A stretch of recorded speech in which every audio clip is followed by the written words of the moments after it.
Hello guys, welcome to the channel. This video will show you how the latest way or the newest way to add checkbox on Google Sheets, because the checkbox options now Google place it on different layout. So here what you have to do, you open your Google Sheets, and then for example I want to make checkbox on this E5 cell, so I will zoom it for you. This is the E5 cells, and then I have to click right click and then click view more selections, and then click this data validation, and then this is, you can see this on the right panel, data validation rules. You can click add rule, and then on the criteria you just scroll down until you can find this checkbox.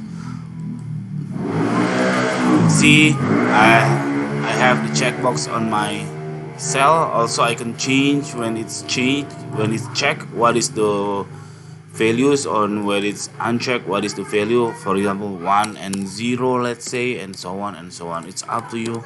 And then so I will uncheck this custom cell and then click done. Okay, that's it. This very simple tutorial. I hope it's helpful for you. If it's that, you can click thanks on down below. We will really appreciate that. Thank you. Bye bye.